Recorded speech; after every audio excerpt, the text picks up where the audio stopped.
idiots on a podcast. Like, I don't know what I'm doing. Runza sucks. We don't know if any of that's true, but Bill. Oh, Jordan, don't give me this technically crap. Come on.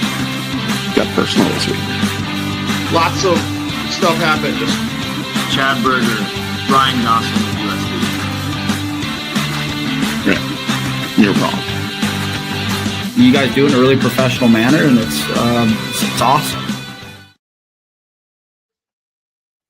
Good evening, Kyle fans. Welcome into Season 2, Episode 23 of the Howling Podcast. My name is Jordan Decker.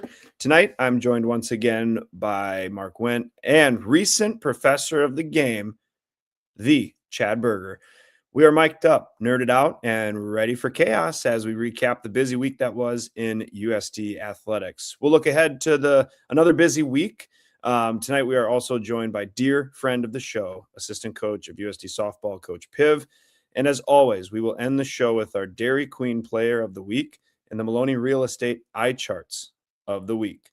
Quick disclaimer, the opinions on this show are ours and do not represent USD or USD athletics. On the social media channels, you can catch us on X at HowlWithUs3. Catch myself at JD6OP5, Mark Wendt at WDiamond605, and Chad at Chad Berger, BIRGER at Chad Berger. Welcome to those joining live on Facebook tonight. If you do not follow us on Facebook, just search the Howling Podcast.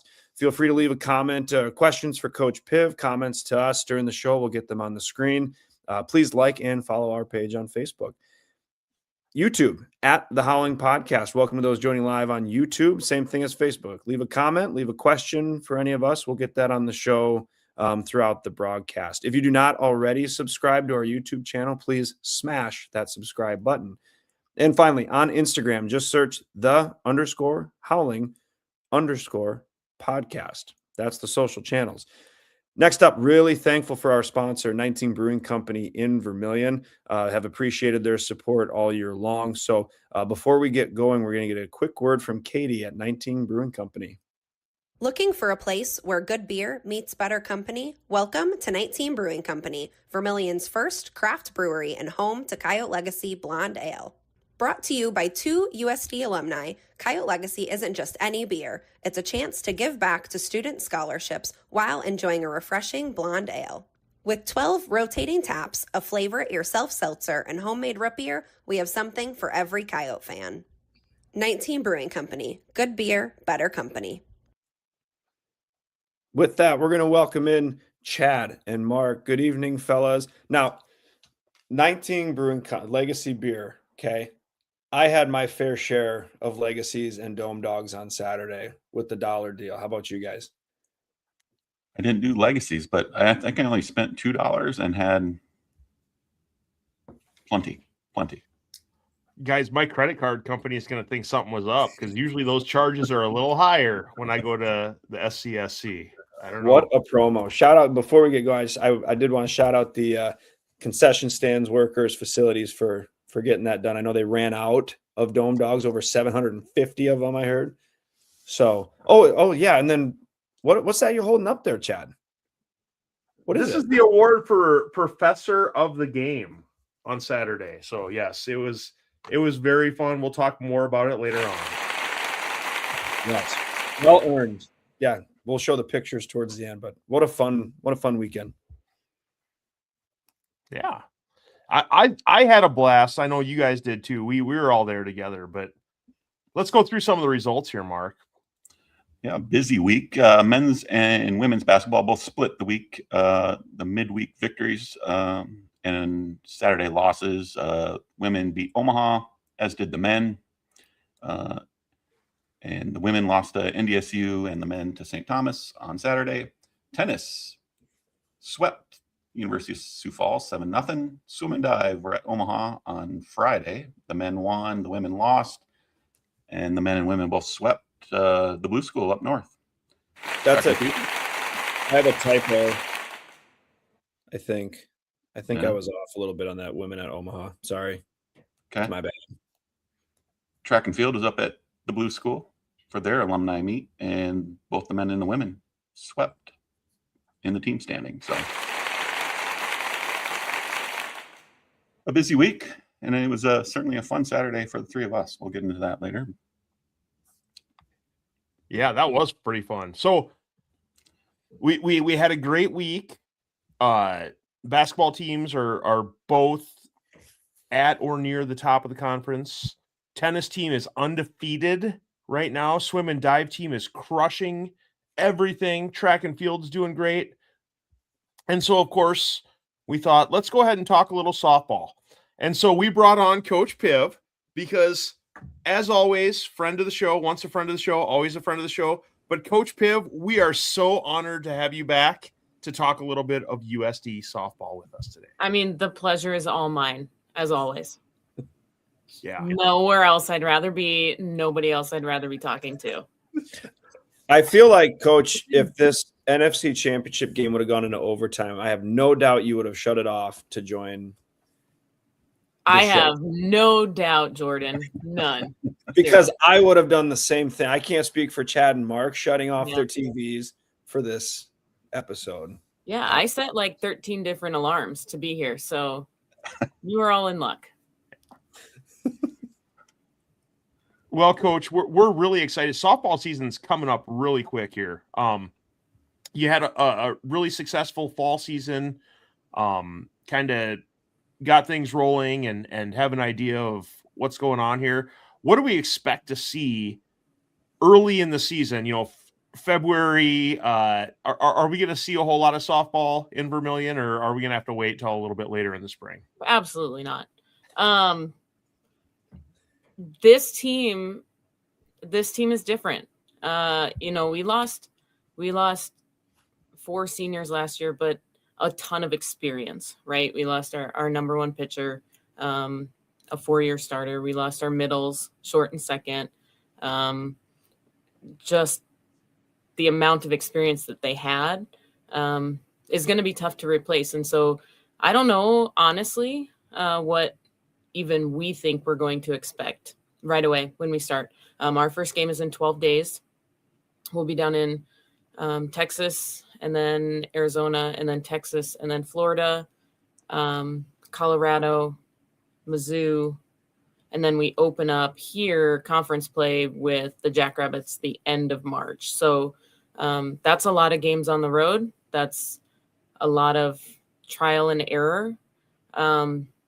But we have some really good, talented kids who got playing time as freshmen and sophomores who like now are going to need to step up for us and fill some of those innings and that space and offensive production and all of that. So I don't know. I think we're going to pride ourselves kind of as we always have on our defense and our pitching. Like those are going to be super important for us. And we know that we control those things wherever we go.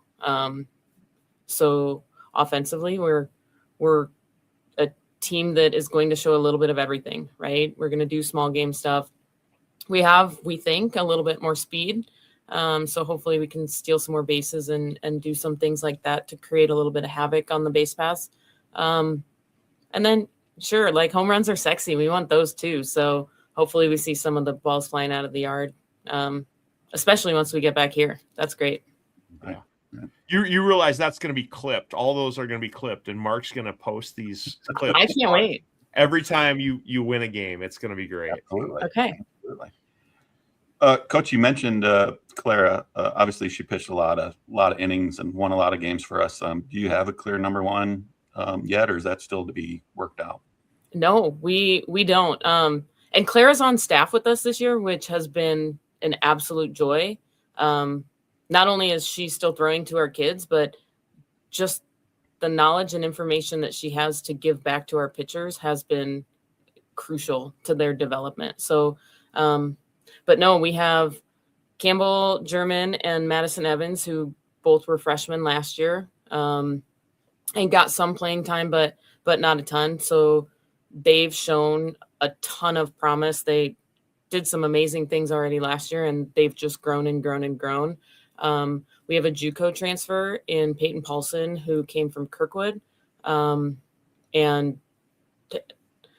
again, at the JUCO level did phenomenal things. And so the three of them are kind of fighting for what's that going to look like in our number one. And then we have a freshman in Aubrey Lensmeyer who can spin the ball really well and shows a little different than either of those three.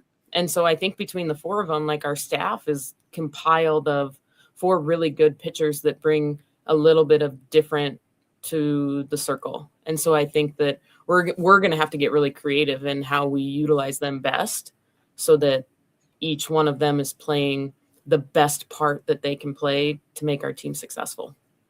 So I think opening weekend, I think you see all four of them. Even weekend too, I think you see all four of them until we kind of get into a pattern or something that seems to work, which one does better starting with the other one coming in, which one does the reverse. And so until we have somebody that isn't us on the other side of the field, that's kind of to be determined, but we're excited about it. It's better to have all four of them than, one person that we're like, good luck. You got to do it all. So it'd be good. Right. Well, and Coach, I want to tie it into the offensive side of things too. Like, 12 days out, the lineup, how long does that take usually with the preseason or the non-con schedule as we call it, right? So how long does that take you to solidify that? Is it very fluid during those first few tournaments you're at in the office? Yeah, for sure. And that one almost is a little trickier even than maybe we thought in the fall because we have seen a couple of injuries so far that probably, injuries are never planned, but really weren't on our radar. And so we're looking at, how do we get the best bats in the lineup that maybe in the fall we weren't thinking we're going to be in those defensive positions, but we have some kids that are swinging it really well right now. And, it's a game of momentum and who gets hot at the right time and who's swinging well and who carries that week by week and game by game. And so I do think it's going to be like, we could have 30 different lineups, not necessarily 30 different complete lineups, but, somebody moving from the 4-hole to the 6-hole in a game and moving somebody from 9 up to 1. But I think realistically in those first few weekends, I think that you could see a whole bunch of different lineups from our team, just trying to figure out how we piece those together to get the best 9 offensively and defensively to cover the whole thing. I think it's going to be a little bit of a puzzle. So, Coach, you mentioned you're going to be on the road right away. You're going to be in Texas, then you're going to Phoenix for a little bit, then you're going back to Texas, then you're going to Miami, then you're going to Colorado. That's all before you come back home. So what is it like for those student athletes that maybe they're, trying to get settled in on their classes and things? How big of a toll is that on those student athletes to have to travel so much early in the season? Yeah, for sure. It's tough. It's and we try and prepare them in the fall a little bit with, you need to start getting ahead and you need to understand what that looks like. And you need to really get good with time management and utilize our Mondays as off days to really do a bulk of work in addition to taking care of your bodies and those kinds of things. But yeah, it's a lot. And I feel like until you get into those first couple of weeks, you don't understand what it's like. We'll leave on a Thursday and we'll travel, especially those first 4 weeks. We fly. So we bus to Omaha, we fly to Omaha, get there, hopefully get a practice in depending on when our flight schedule is. And then we play 5 games over the next 3 days and then fly back and then bus back from Omaha. So it's a lot. And the good thing is that we have really good students. We have kids who are super motivated in the classroom, who take their academics really seriously, who know what it is to study and how to study and not just show up. And so, I think they've gotten a little bit of that, like I said, in the fall and trying to prepare for it. But we get through those first couple weeks, and like taking a deep breath when we have a day off is a real thing for our kids. And we talked about it last year too, but like we're lucky that we have an FAR who supports the heck out of our athletic teams. And then we just have really good professors who work well with our kids, and they know that when we're here, our kids are in school. Like they're in the seats, they're paying attention, they're doing what they can. And so when they're on the road, they're really flexible and they work with us really well. So I had an assistant coach one time who told me that, you know, it's not a grind. A grind is, you know, a little bit tougher in the real world than maybe what we're doing in college athletics, but it is a grind for those kids and their perspective in their lives that it's really tough. But like I said, it helps that we have good kids, you know, they get it, they work hard, they lean on each other, and that's great. Coach, you talk about Texas, Arizona, Texas, Florida. Do you have room for 3 more on the plane? Yeah, for sure. You guys can break the news to the girls that you're going to take their spot. Oh, no. Pick and choose. My other question for you is, obviously, as the season gets going here, we want to highlight some of the players on the team. Who's someone that might be a good interview for us? Oh, gosh. You know, we've got some characters. We got some kids that have really big personalities, and like I learn new language every day from some of them, things that I don't even know how the words combine or how it makes sense of what's really happening in the world. So like an Ella McGee or a Sarah Iberg, they would be fun kids that just their personalities are through the roof. Delaney White is a senior who's a nursing student. If you want to talk about a rigorous class schedule and somebody who has figured out how to do this, her and Briley Hempy both senior nursing majors, that just like how to be a phenomenal student athlete and be really good on both sides of it.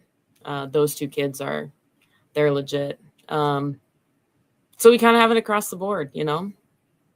I don't know. I think it's going to depend. And I mean, Mark, we've got some big Runza lovers. So that might have to be a poll that you take and then you pick from that. Okay, so Mark's off the plane, so we're down to 2. Okay. All right, good to know. Have I told you I'm a big Runza fan my entire life? Your entire life? Okay, like an actual Runza? No, I'm joking. It's Runza sucks. Wait, do none of you like it? Runza sucks. These 2 guys above me had a bad experience last year. I don't know. Okay. All right. It's always the best. Well. So I'm like, I can eat them, but I can also eat anything. But it's, if you give me the choice of Runza or anything else, I'd probably choose anything else. Okay. Yeah. I've never Taco Bell over Runza. You don't have to answer that. That's fine.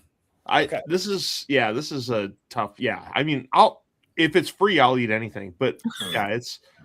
All right. All right, Coach, I want to change tune a little bit. Unite for USD is coming up in a few weeks. You got Calling Out Coyotes in April. You got the Yote Fund stuff. I kind of want to ask, you know, with these donation opportunities for fans, alumni to donate to the softball program and to benefit, you know, what would a donation, like, what do you guys do with that? You know, are there things on that short list? And just kind of talk about how donations to your program can help you guys out. Yeah, for sure. I appreciate that question. You know, right now in the landscape of college athletics and just what's going on, to be completely honest, a lot of times the donations that we get are so that we can continue to do a 56 game schedule, to travel south, to make sure that we're providing our kids with a really good experience, whether that's the gear that they get, equipment, and traveling to places that we can face some really good Division I softball teams. And just in where we're located, that's tough. And that requires a lot of money. So some of those donations that we get go literally right back in that way to our kids every year. We utilize a ton of technology that even 5 years ago we weren't. We had blast motion sensors on the end of our bats this year as we were doing all of our preseason stuff in the fall, to track swing path, and it records it and we can see it. We have a software called Synergy, which is really close to what Huddle would be for other sports. But that's how we do all of our scouting. That's how we do all of our video, even on our own kids and bullpen sessions and things like that. And that's how we prepare. We let our kids watch film of the pitchers that they're going to see before they even see them in person. And that has helped us a ton as well.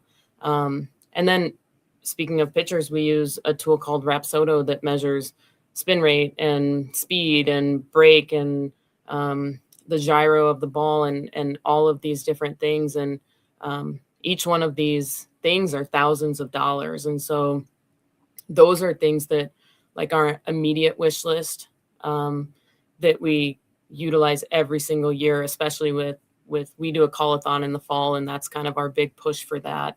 But like bigger picture, I mean, they filled in the pool with concrete and put down some turf. We're getting cages in there.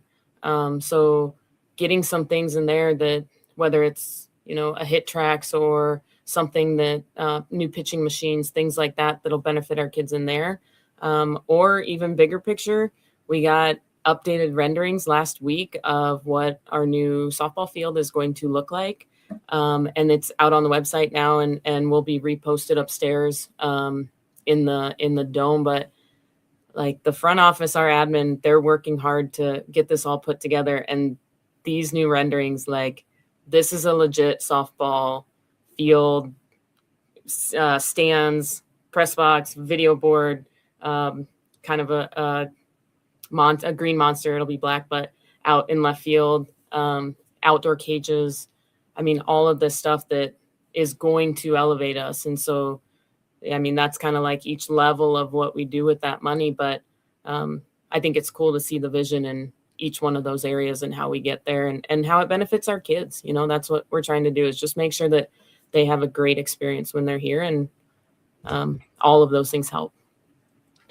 I should point out, sorry, Chad, if you do donate to the Howling Pack or the Yote Fund, as it is now called, there is a drop down where you can select, hey, I want X amount of dollars to go to softball specifically, or the most important thing of your choosing.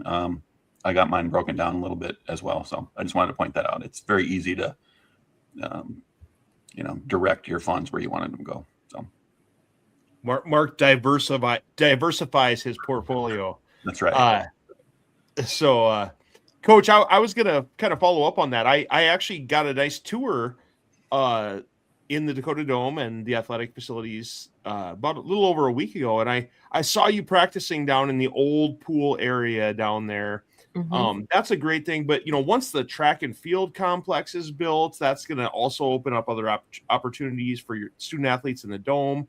But one thing that maybe is missing, and we need to work on this, is we need to create an outfield party deck, maybe on the new softball field, maybe like right in the center field, over the center field wall. Maybe we call it like the Howling Podcast party deck or something like that. I mean, we got to figure this out. How to make there's all sorts of opportunities at the field for naming rights. I can get you in contact with our head fundraiser, and you put a check down, and man, you can have the Howling Podcast on anything that you want. Like, you name it, that's going up there. I promise. Worst case, we'll throw a flag over the outfield wall. Sure, I kind of like, I don't know what the cost would be if you can even do this, but this logo in the on deck circles. Okay. That would look kind of Jordan, sick. if we write a check, they'll do it. Okay. Yeah. It'll happen. It'll be there. Yep. I heard, and I don't know if this is legit, but at camp yesterday, I heard that they're going to pass that you can put patches on uniforms, like sponsors. So again, you guys want to do that? We'll throw that logo right on top of our jersey. We'll have our people contact your people. I cannot wait. Coach, I wanted to ask you about the schedule. How did those things come together? Obviously, a lot of those places, 3-4 teams, or what's it take to pull something like that off? Yeah, places that are able to host are sending out basically invites to coaches all across the country a year in advance. We're getting stuff now for the 27 season.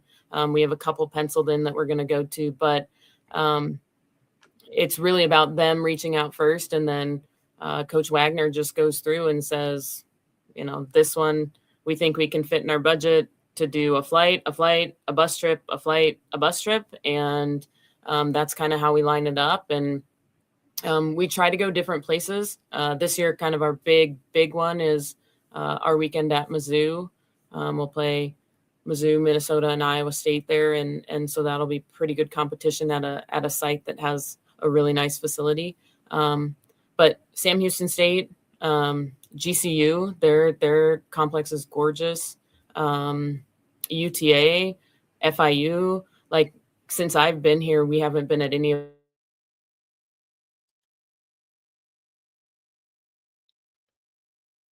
Oh, I think we lost Coach. Frozen. Oh no. We'll see if we can get Coach back here. A quick reminder to those listening or watching, if you have a question for Coach Piv, please comment. If you're watching on Facebook, YouTube, leave a comment. We are checking to get Coach Piv back. USD Softball. Efforting right now, yeah. Usually it's Jordan that freezes up. Yeah. So, well, I'm on a MacBook tonight, so maybe that's why. No, that's not it at all. Coach, can you hear us? No. Okay. She's going to log back on. We'll see if we can get this figured out. So some of those tournaments, the down in Huntsville, Texas, right away that first week, playing against Central Arkansas, Sam Houston, and then Creighton. And then the second weekend playing at GCU. Now, GCU is Grand Canyon University, which ironically is nowhere near the Grand Canyon. It's in Phoenix.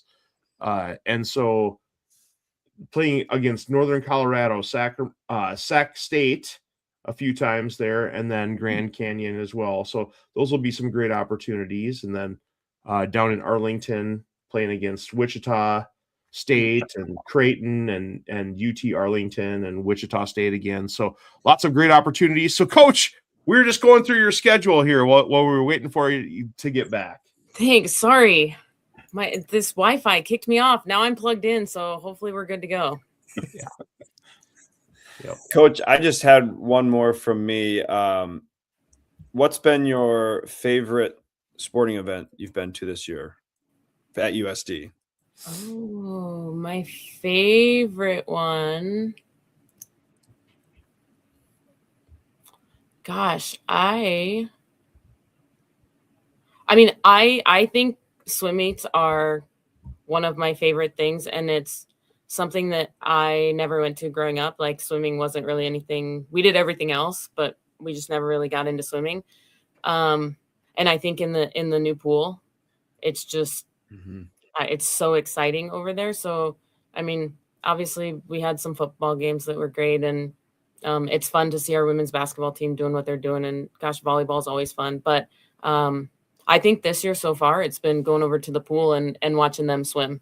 It's been awesome. I love that. And I bring that up because I had a feeling you were going to answer with that too. So for folks listening, like, yeah, you've got the football and the basketball games, but some of the most fun that you can have are going to those, those like non-paid ticketing events, right? Soccer, softball, swim and dive. I wanted to bring that up to encourage folks to go to the ones outside of what folks typically go to for basketball and football and volleyball.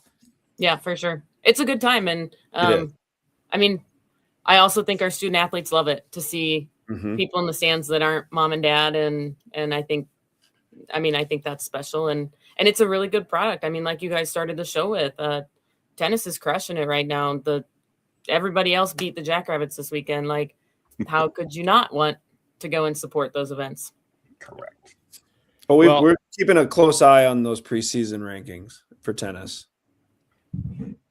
As we move in towards the conference schedule, do you have any say in this? Because it looks like things are lining up here where you've got a really, really nice conference schedule at home. You've got South Dakota State at home to start off with. Then you've got North Dakota State at home.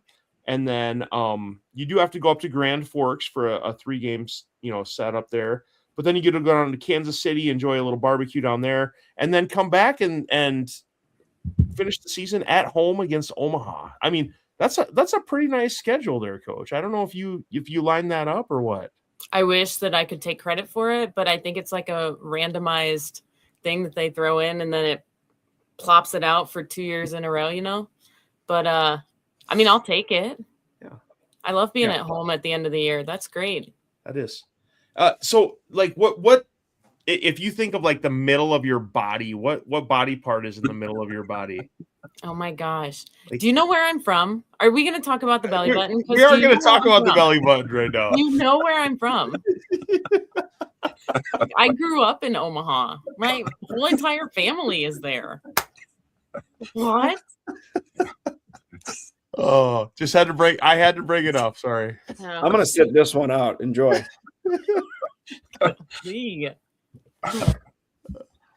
Mark, go ahead and wrap us up here. All right. So final one for me. We're 12 days, 11 days out from first pitch. What are you looking forward to most, and what do you want to see first couple weekends? Yeah, I think, it's always exciting. Like, this is the time of year that we're in a way ready to play tomorrow, in a way not ready to play for, 3 months. But we're going to do and put out a good product and the best that we can do every day that we go. And that's going to be the best that we can do. And so I think what we're looking forward to the most is just seeing what this year's group can produce and what we can do. And like I said, we have some big shoes to fill and we have positions that are open, but we've got some kids that have really good flashes of ability. This group has worked really hard. They're constantly setting PRs and doing things in the weight room, whether it's speed or it's muscle driven stuff. They're good in the classroom.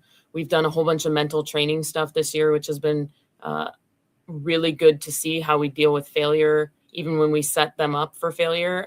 So we hope that translates into a game when you're facing an opponent.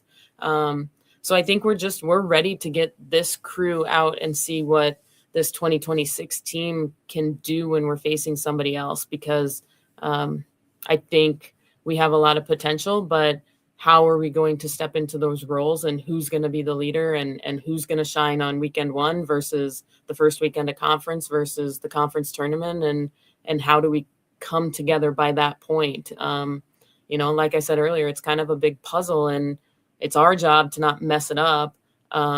And just make sure that we're putting the right pieces in the right order so that these kids who have worked their tails off all year can just come out now and play this game and against some really good opponents. And so I think, it's exciting. Like I said, it's a good time to get started and we're ready. And I don't know. It's always great. Season is always great. There's like that day before Christmas kind of excitement. So we can't wait. Can't wait. Yep. Looking And forward. I promise I'll get to games before the 3rd or 4th inning this year. Okay. I'll believe it when I see it.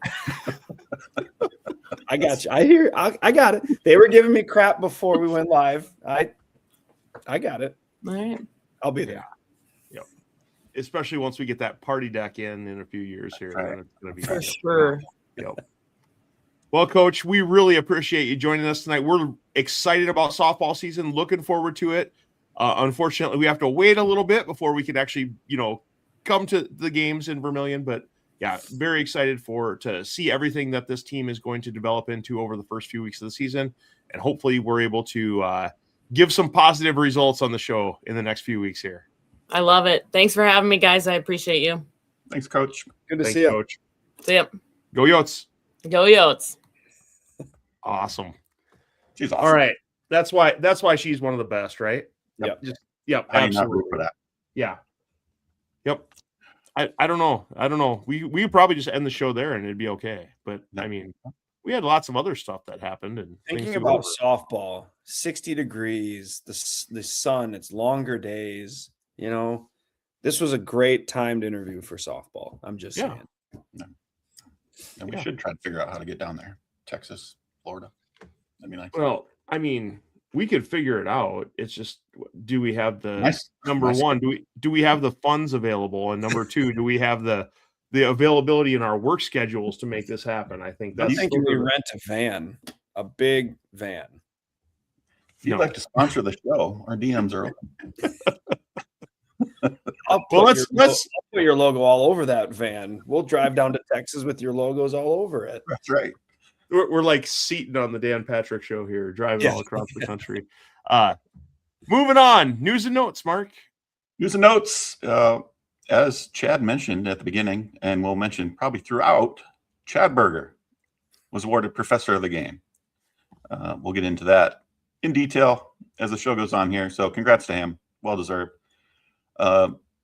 James Bain was named offensive line coach of the football team. So I believe our staff is set. Track and field pole vaulter Marlene Mulla earned Summit League Quick Star Performer of the Week for her efforts. Transfer portal is closed, thank God. Transfer class was announced for football. That should be set. We're not going to have the disaster like we had last year where kids were bailing right before spring ball. So that should be set. As we've been mentioning, USD Volleyball annual banquets this coming Saturday. Tickets are available at the website. You can spend all day in Vermilion on Saturday, volleyball banquet, and then a doubleheader for men's and women's basketball. So get out and do that.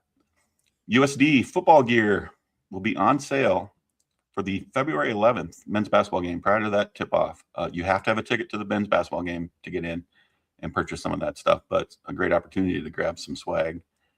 And Calling All Yotes, April 17th, tickets and tables are available. We hope to make some sort of appearance there. Always a great event. So, yeah. Well, we talked about a few of the games. We're going to go through them a little bit in further detail right now. The women's basketball team went down to the Belly Button of America and played on Thursday night. And this one was in front of about 13 fans, but maybe the attendance was inflated a little bit here. Yeah, it was not 1,300 fans at Baxter Arena on Thursday night, but this one, Yotes went out and just made it happen. Amazing stuff. You know, obviously, what do we always say? Defending and rebounding are a must. Yeah, that was pretty evident in this one. Defending and rebounding were very much a must in this one for the Yotes, and that ended up leading to a 67-39 victory over Omaha on Thursday night. If you look at the overall statistics here, you can see field goal percentage for Omaha. If you kind of scroll down to the bottom of this slide and take a look at it, the overall field goal percentage was 22.2%, and the overall 3-point percentage was 13.3%. So the defensive skills on that one, phenomenal. Yeah, Omaha is not good. No offense, Omaha's bad this year. They're bad. There's no sugarcoating it. They're bad. Well, the Yotes also went out and played good defense in this one. They did. Yeah. But yeah, 25 points off of turnovers for the Yotes in this one, as you can see. Overall, things went well. Individually, you can see the Yotes had 39 rebounds. And if I slide back once or two slides here, gave up 39 points. So this was one of those games that we've highlighted throughout the season where the Yotes have had as many or more rebounds as the opponents have scored points. Yeah, I would like a recount on that because when live stats ended for this game, they had us down for 40 rebounds. Somewhere a rebound disappeared, but like you say, overall, we did what we needed to do down there. So at the time after this game too, USD's field goal defense still remains one of the top in the nation, 4th in the country. So impressive. Very impressive. Individual leaders for the Yotes in this one. Molly Joyce had 16 points. Angie Robles had 15. And then 10 points apiece for Elise Turbiadas and Josie Hill. Patience Williams also had 8 points and 8 rebounds in the contest for the Yotes. So in this one, obviously easy victory. But then Saturday, the Yotes had to go up to Fargo and play the number 1 team in the conference, North Dakota State. And this one turned out not as desirable of a result. NDSU, the Bison, finished with a 79-56 victory in this one. And the first quarter, Yotes got off to kind of a slow start here. North Dakota State doubled us up in that first quarter. And then that third quarter was kind of a little bit of a lag for the Yotes as well. So this one drops the Yotes to 15-6 on the season and 5-2 in the Summit League. And we'll kind of take a look at some of the other statistics here. But Mark, you watched the replay. What did you notice in this game? Yeah, it was kind of a rock fight there in the first quarter. I mean, it was 10-6 late in that quarter before North Dakota State went on a little run there to double us up. And Coach Amy said it afterwards. It was just a lot of dribbling on offense, a lot of dribbling. And, Patience was in foul trouble and ended up getting hurt early in the fourth quarter. Offensive rebound we gave up. I think we'll find it here in the next couple of slides. But the ones we did give up were they converted them into points. And I believe they had 25 second chance points or something like that. And, that's the difference in the game. So offensively, we're just kind of out of whack all game. And North Dakota State is, as advertised, really, really good. Really good. Mark, when you were watching it, like for those watching, I'm looking at points in the paint, 44-24. Is it cuts? Is it feeding the post? What was that discrepancy? Well, their post, Avery Coonan, I believe is how she pronounced her last name, is player of the year candidate in the Summit League. And they do a really good job of kind of that interior passing, feed it to the high post and draw the double team and kick it diagonally in the paint there. So, I mean, they're just really, really well coached. Ray Collins does a great job. But they have a couple legit 5-spot players, and once Patience was in foul trouble and not in the game, we just kind of lose a little bit of that defensively. So, and like I say, offensively, we never did find a rhythm really. Yeah, I watched part of it too, and I noticed that as well. It seemed like the Yotes at any time, offensively, just had a tough time getting things to go. Now, I will say Angie Robles hit a half-court buzzer beater right at the end of the first half, so that was pretty cool going into halftime. But unfortunately, coming out in the third quarter, it didn't give the Yotes a whole lot of momentum. No. Well, some of the individual statistics on this one, you can kind of see what's happening here. Patience Williams finished the game with only 9 minutes. You mentioned foul trouble as well as an injury. We don't know. We don't have any update on the injury, but Patience did go down with about 45 seconds into the fourth quarter and was holding her hip/lower back area and had a tough time getting up. So we don't have an update right now, but we're hoping that she's okay and everything's all good there. Only 2 Yotes, we've looked at a lot of these slides, guys. Yeah. Only 2 Yotes finished in double figures in this one, Angie and Jenna Hopp. And that's pretty atypical for how things have gone. Additionally, if you look at the rebounding column, 32 is a decent number, but, I felt like North Dakota State really had the advantage inside. Yeah, I believe North Dakota State had 42 rebounds. So one of the few games that we've actually been out rebounded, I think. Did they? The other one oh, sorry. Go ahead, Mark. I was just going to point out, Molly Joyce has been on a tear, especially since Summit League started. Very unusual for her to finish the game with a single point. She kind of struggled from the field there. So atypical. That's what I was going to bring up. That's the one that stands out the most. But I mean, like you said, kind of flipping opposite of Omaha. NDSU is as advertised. They are very good, and we'll need everyone there when they come to town next time. Correct. Yeah, looking forward to it. Well, Summit League standings are out then. North Dakota State at the top of the Summit League with that 7-0 conference record. Right behind them, South Dakota State 6-1. and then South Dakota is 5-2. Oral Roberts. We're getting to the point in the conference season where you can kind of see how teams are ranked, based on what Jordan told us a few weeks ago on how he thought teams are going to be ranked. Now we can actually see how teams stack up, and we can see USD, right, very firmly entrenched there in that 3 spot with a chance to move into the number 2 spot here coming up. So some good opportunities for the Yotes here, but very, very pleased to see how things are kind of turning out there. Yeah. We're right there in the top half. Legit. Yeah. And we did mention Omaha. They're struggling. So they're down there at the bottom. All right. Men's basketball also played down in the belly button on Wednesday night. And this one was in front of 2,600 fans. I might believe that. Truth Magnum and Turbo Floyd, those 2 jabronis, didn't show up this year, though. And the Yotes ended up winning 68-64 over the Mavericks. Take that, Michael Sharp. This one, decent crew of officials, Brian McNutt, Luke Schumer, Michael Irving, a couple guys that maybe work in a few bigger time games. But good to see some of those guys. What did you guys think? I mean, we all watched this one Wednesday night on TV. We weren't there, but what were some impressions that you guys got from this victory?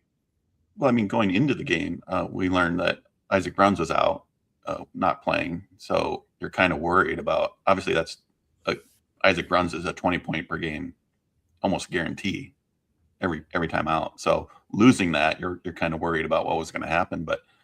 The guys don't quit. They play hard, and kind of the style of game that we're going to probably have to play going forward if we want to win games. Slow the pace down.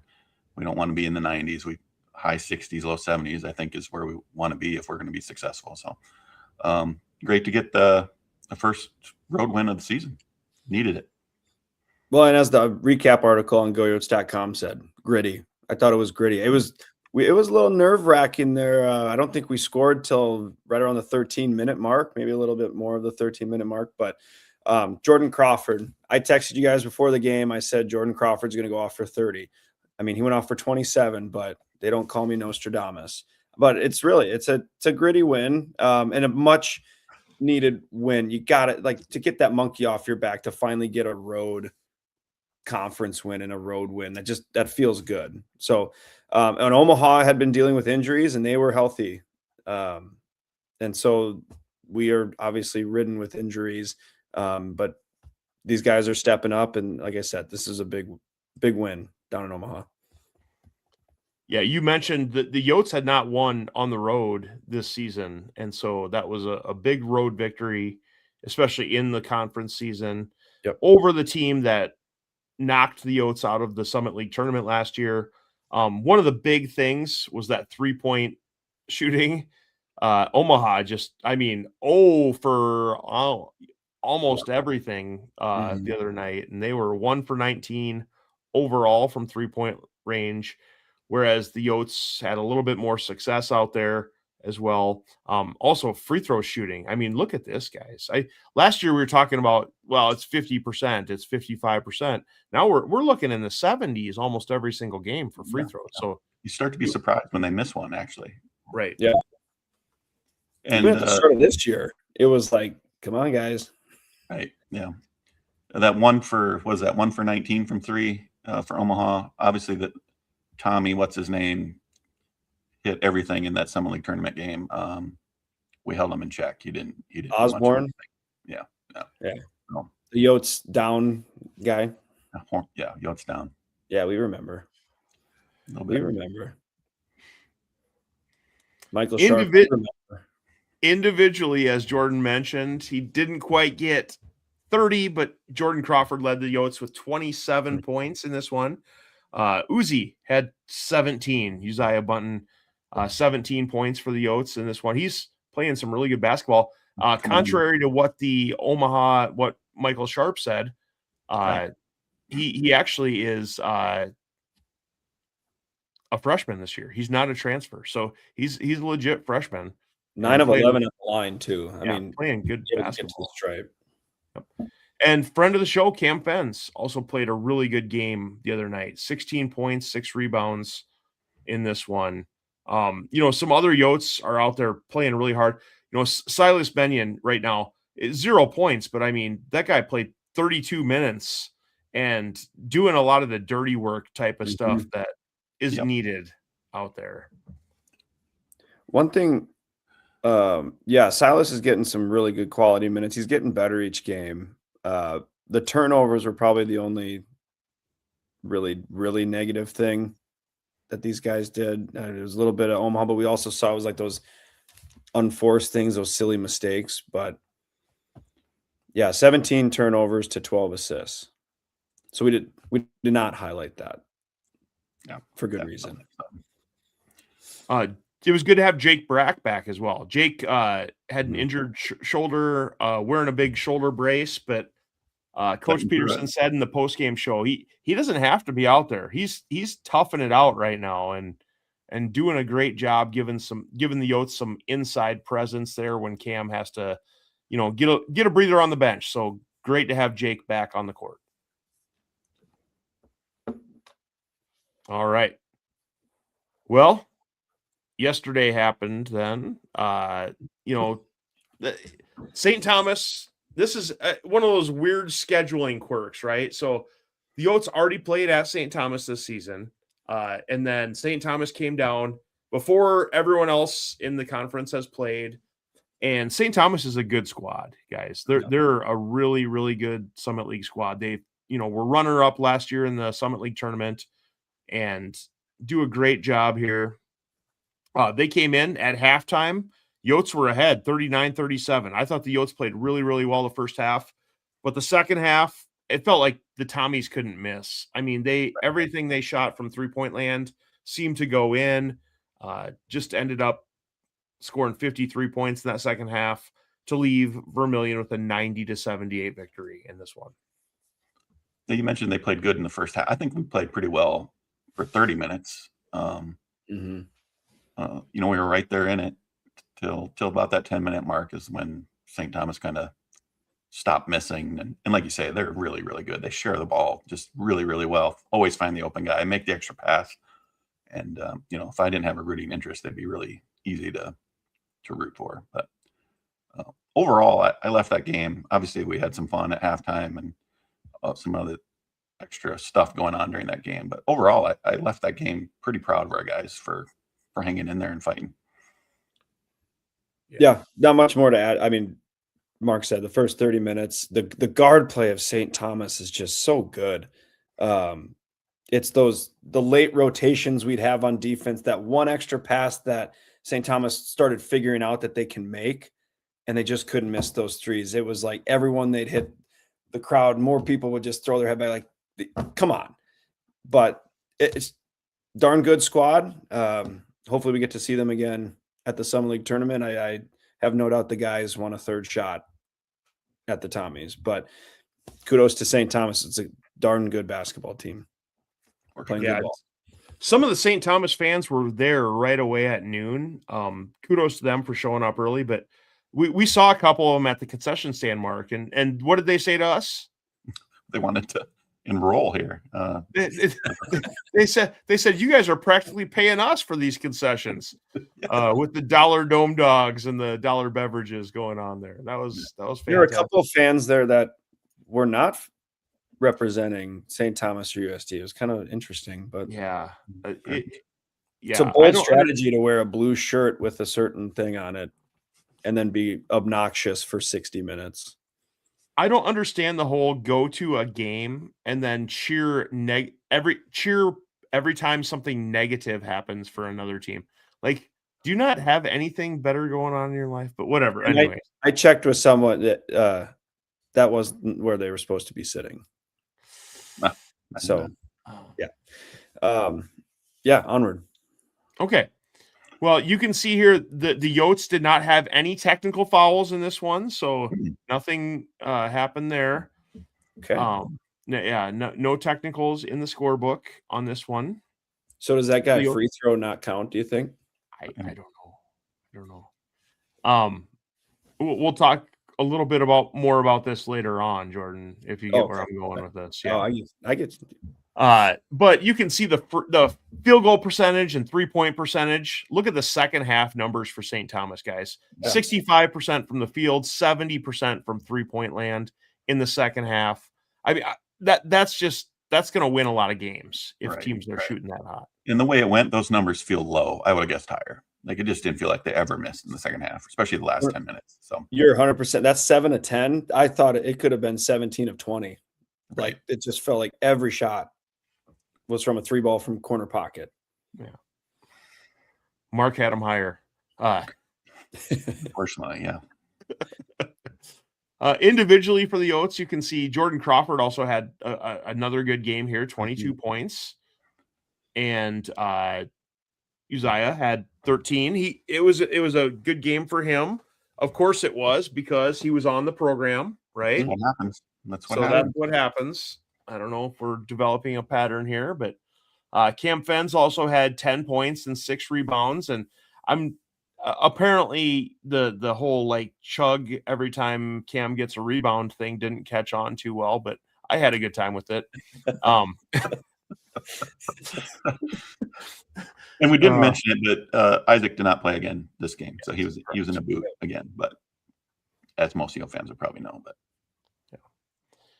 Ethan Kaiser also had double digits in this one. He's starting to shoot the ball a little better. That's good to see. Yep. Harry Bird. Yeah, it'll catch on. It'll we'll get it. Conference tournament time. It'll be. I didn't even get a laugh from the soundboard. Okay, all right. You're gonna get it. Well, now. I'm gonna get the boo. Won't be a laugh.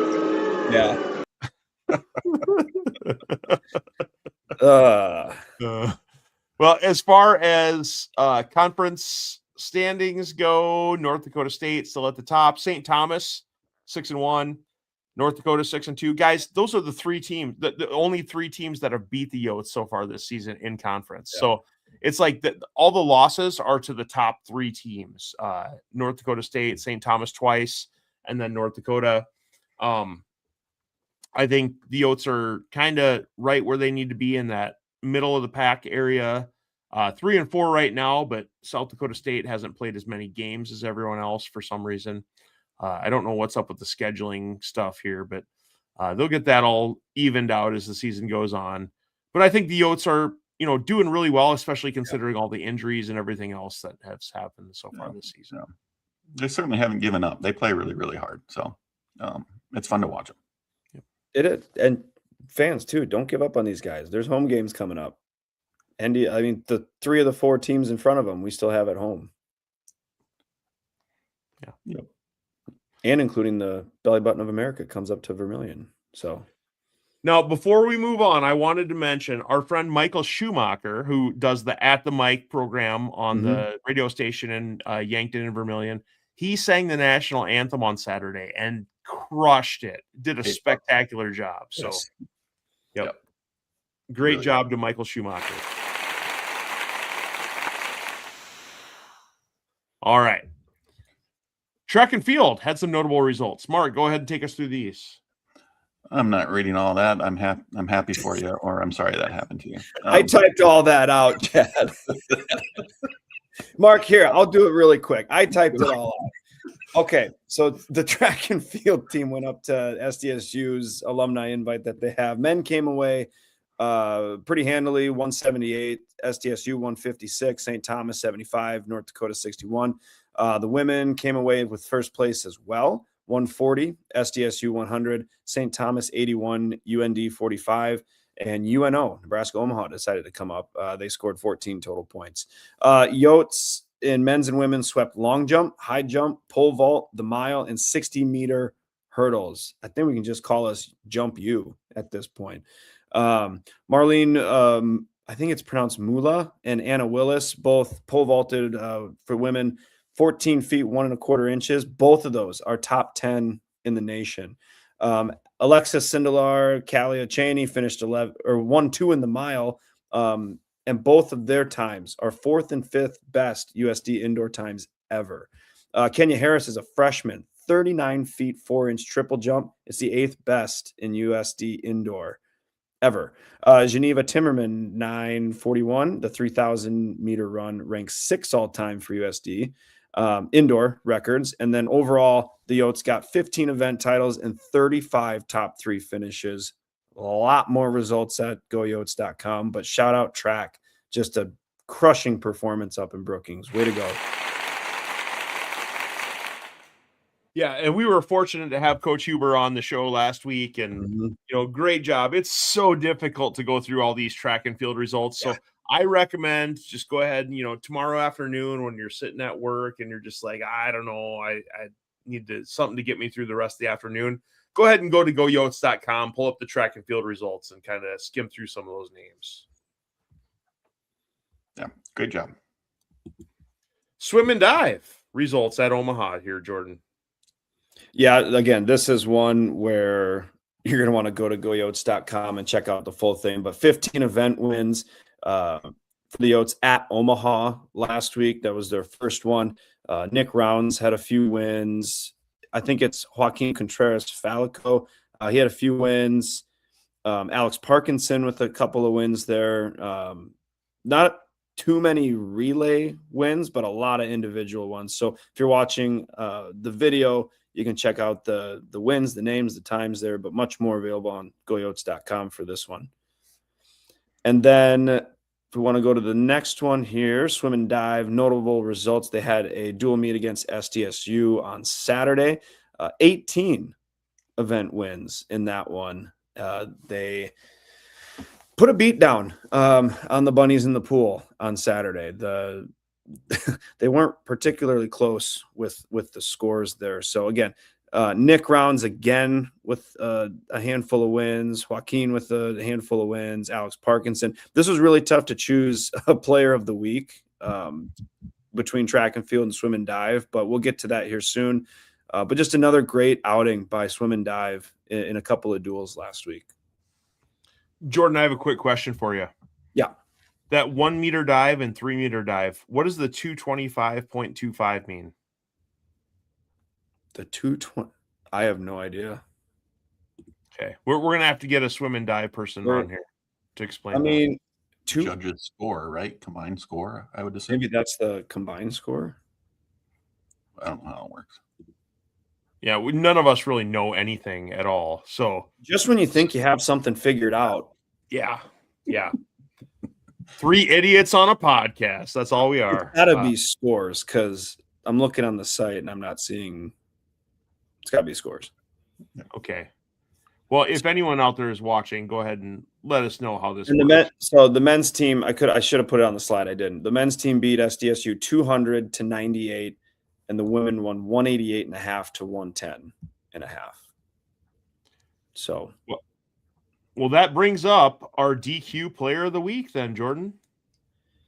Yeah, like I said, there were a lot of great performances by basketball, Jordan Crawford. We had a lot in track and field. Swim and dive, it was between a few of the student athletes, but we went with Joaquin Contreras-Falico.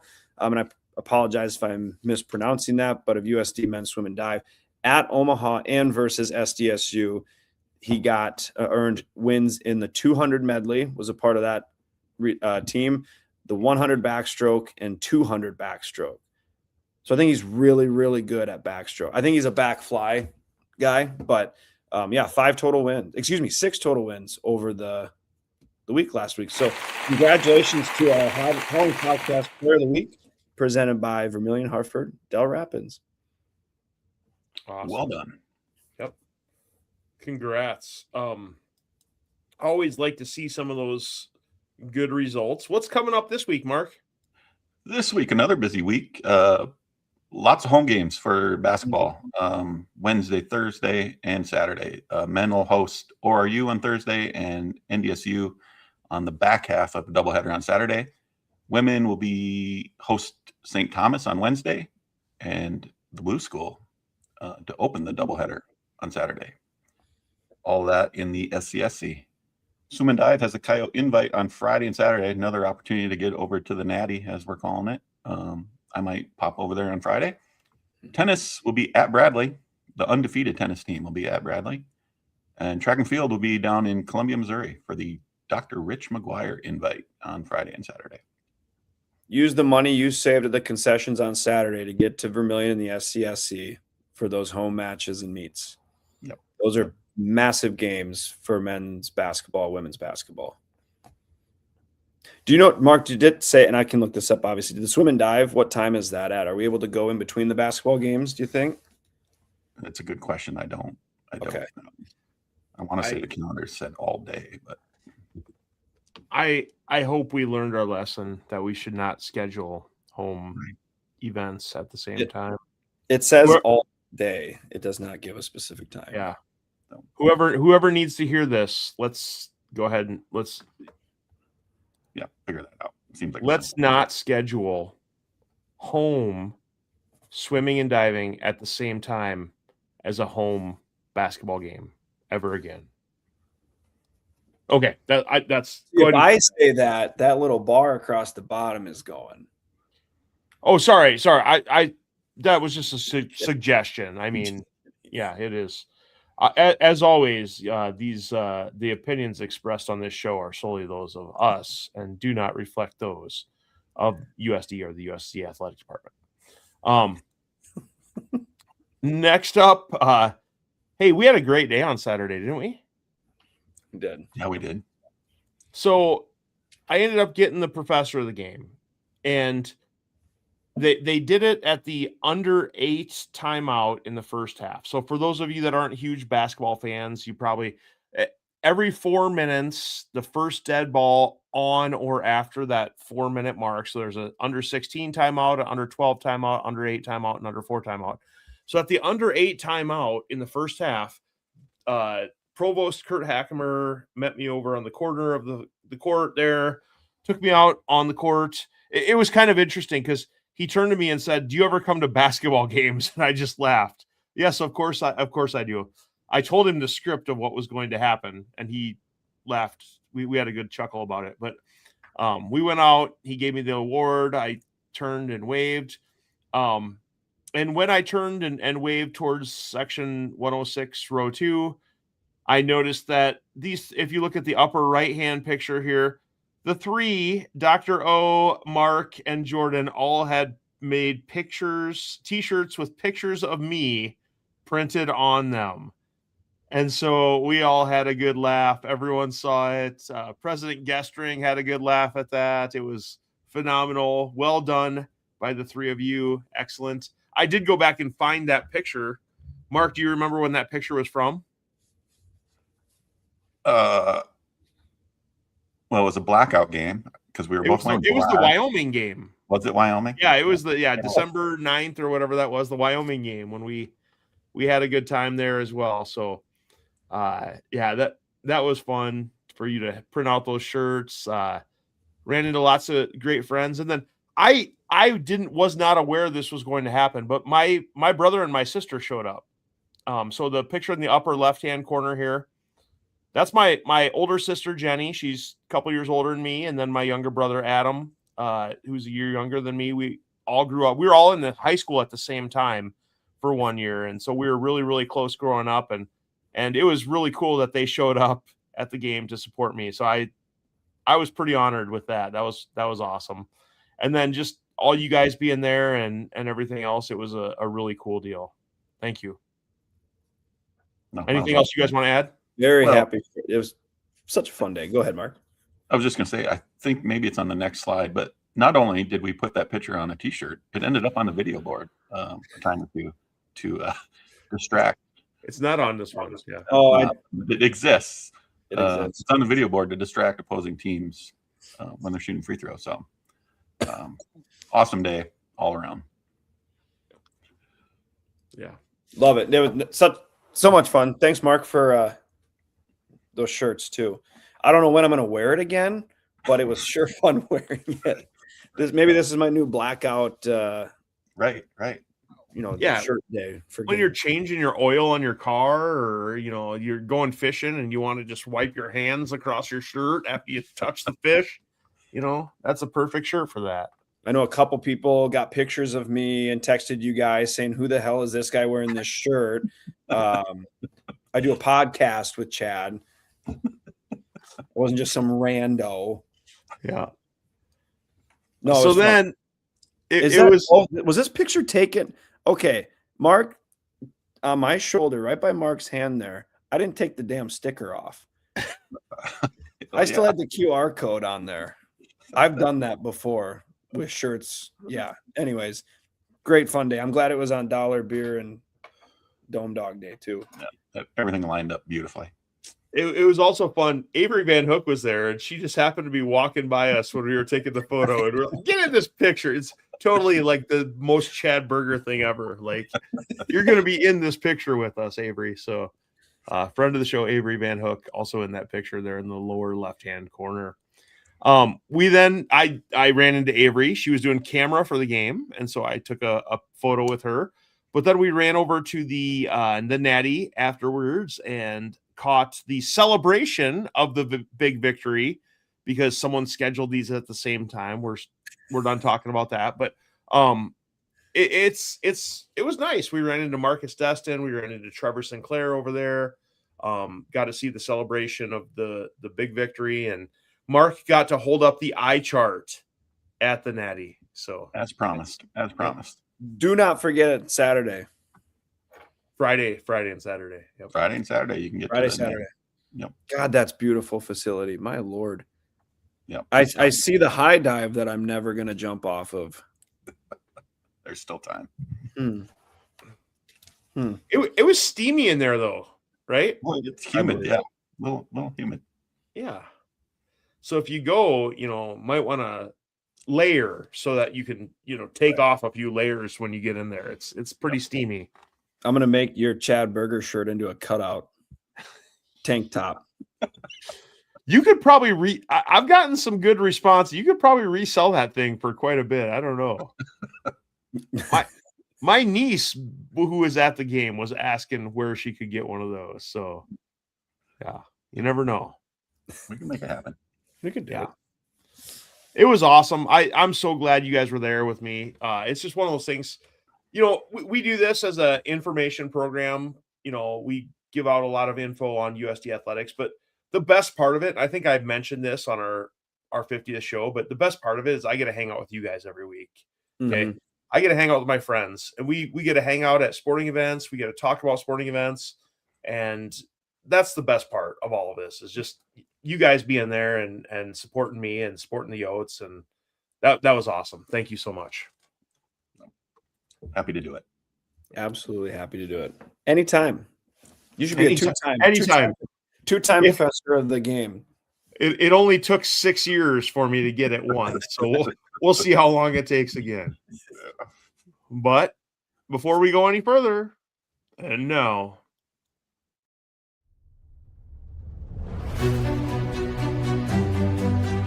And that's just what they wanted to do there. And all things considered, again, as you see the iChart cardboard cutout, how appropriate.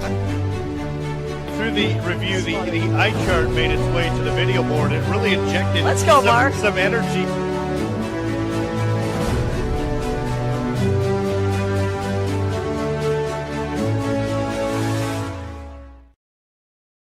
Our own Mark Wendt is famous for holding up that iChart at men's and women's basketball games when officials make questionable calls. We give our iChart of the week moments, sponsored by Maloney Real Estate, more than just a sign in your yard, when either questionable calls happen in games or just in life. And so we're going to go ahead and give our iChart of the week moments in just a little bit. As we get prepared for that, though, however, I did want to mention with Maloney Real Estate, it is more than just a sign in your yard, but Maloney Real Estate also offers a $25,000 seller protection errors and omission policy that's included with every seller that lists their homes with Maloney Real Estate. It covers the seller for 180 days after the home sells, so make sure to check it out. Every time I drive by a sign in Vermilion that says Maloney Real Estate, I think there's a lot more going on behind this. It's more than just a sign in the yard. Yes, it is. Yes, it is. Sorry.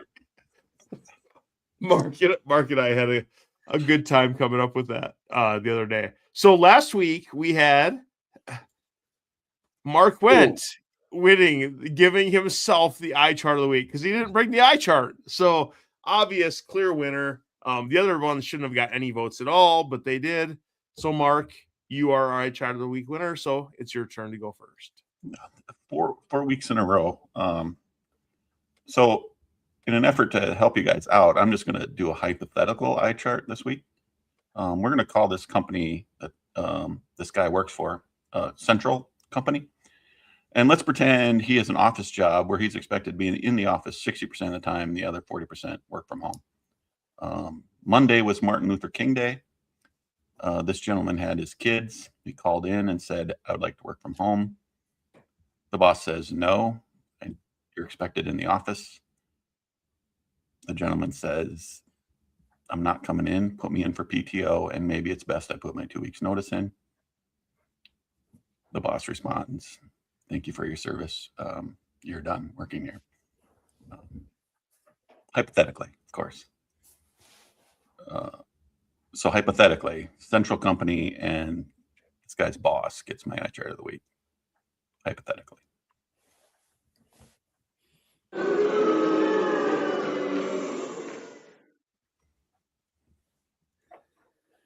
Oh man, yeah, it's tough to come off that one, Mark. But so Yeah. I think Jordan, I think you are next, so we'll let you go next. Yeah, I should have been kicking this off, but unlike Chad and Mark, I don't beg for votes. Although Mark, I think you naturally earned last week's. Correct. I mean, you forget what we're known for here with the eye chart. Okay, mine's going to be pretty quick here. If you were at the game on Saturday, $1 all beverages. So, I mean, beer, seltzers, water, the souvenir cup, big pops, $1 dome dogs as well. There's a great crowd. There was one thing very visibly missing, and that was the USD student section. There may be, so typically in games, you have about, 20, 30, 40 students actually in the student section, and then a couple hundred spread out in the corners just sitting there. This game did not have that at all. They had maybe 20, 30 students in the student section. It's a Saturday. It's been very well marketed that this game was going to occur with $1 beers, $1 dome dogs. Where were the students at? I am 100% on board with praising the Coyote Crazies and the students when they show up for games. And on games they don't show up to, it's kind of like, all right, that's just kind of expected. But this game in particular, men's basketball against St. Thomas, that the athletic department has pushed very well and very hard to try to get folks to come to, and no one showed up. I don't understand it. They were $1 beers, $1 beers and seltzers that you guys could have taken advantage of. So my eye chart of the week is the USD student section.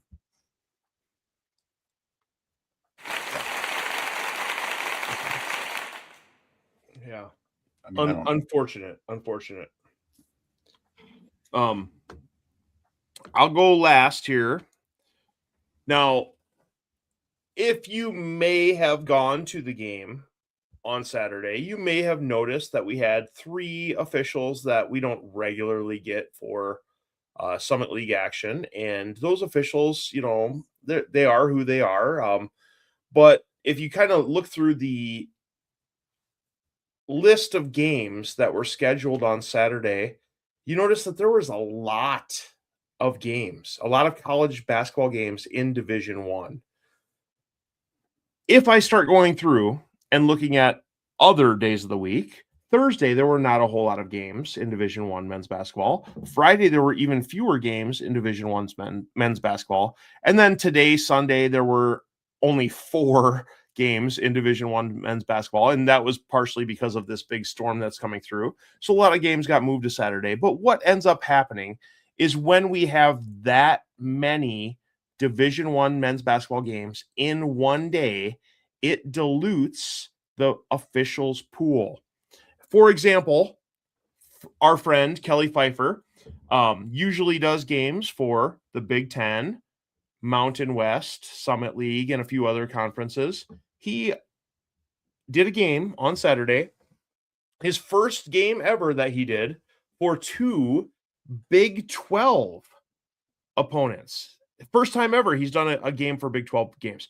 Now, why was that the case? Because there aren't enough officials to cover all the games for Big 12, SEC, ACC, and all these other conferences. These other conferences in Division I basketball need to start scheduling games on days other than Saturday and Sunday. They need to start scheduling games on Thursdays and Fridays as well as Sundays. They can't have all their games on Saturdays. It just doesn't work. There's not enough officials. The trickle-down effect leads us to having lower tier officials for the Summit League games, which deserve a little bit better. So college basketball scheduling, you get my eye chart of the week. It's a good one. Fair point. Yep. I don't know how else to say it. I mean, it is what it is. You know, people complain about officials, but nothing you can do. All right. Mark. 988. Suicide and Crisis Hotline. Like I say every week here, it's a great first step. It's not going to solve your problems, but they're going to get you in touch with somebody that can help you.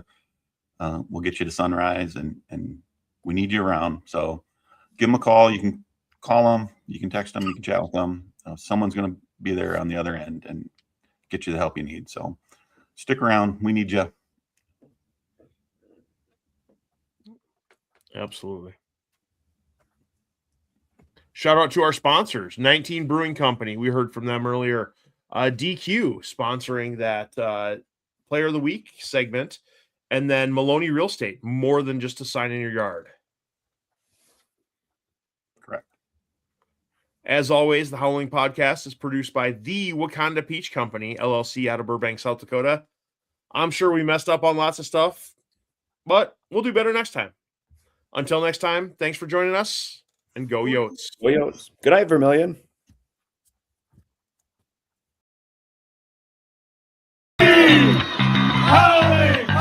Let's go! You know, 3 idiots on a podcast. Like, I don't know what I'm doing. Runza sucks. we don't know if any of that's true, but Bill. Oh, Jordan, don't give me this technically crap. Come on. Got personal this week. Lots of stuff happened. Chad Berger, Brian Dawson of USD.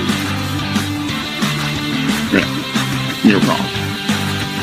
You guys do it in a really professional manner, and it's awesome.